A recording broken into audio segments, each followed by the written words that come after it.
आज आपण चर्चा करणार आहोत गुरु चांडाळ योग। हा गुरु चांडाळ योग म्हणजे काय?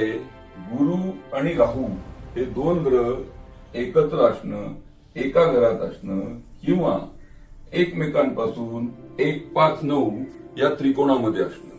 की गुरु चांडाळ योग कसा महत्वाचा असतो काही कुंडलीत आणि त्याच्या खरोखर रेमेडीज काय की गुरु ग्रह म्हणजे आपला मार्गदर्शक, आपलं लक, आपलं भाग्य। राहू म्हणजे कुठलीही गोष्ट अँप्लिफाय करायची असेल, मग ती निगेटिव्ह असो किंवा पॉझिटिव्ह असो, हे कार्य राहू करतो। ज्यांच्या कुंडलीत गुरु राहू एकत्र आहे ते एक्सप्रेसिव्ह भक्ती करतात, म्हणजे ते दाखवतायत जगाला की आम्ही ईश्वराची भक्ती अशी करतो।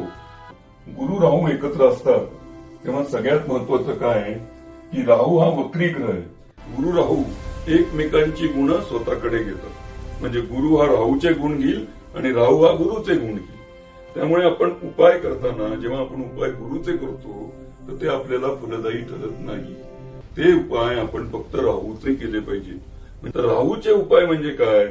तर राहूचा सगळ्यात मोठा उपाय किंवा चांडाळ योगाचा सगळ्यात मोठा उपाय गाणगापूर म्हणजे सोलापूरच्या जवळ एक क्षेत्र आहे, तिथे गेल्यानंतर तिथे फक्त देवाचं दर्शन घेतलं आणि हे तुम्ही वारंवार करत गेला तरी गुरु राहू याची तुम्हाला खूप शुभ फलं यायला मिळतात। सोशल मीडियावरनं तुम्ही लर्निंग स्टार्ट करा किंवा तुम्ही एखाद्याला शिकवा, सोशल मीडियाचा ऑनलाईन क्लासेस घ्या, मग ते कुठल्याही गोष्टीचे असो, पब्लिसिटी मार्गात जा किंवा आपण जे काही करतोय त्याचं सोशल मीडियावर चांगलं प्रदर्शन करा, तरी तुम्हाला या योगाचे खूप शुभ परिणाम दिसून येतील।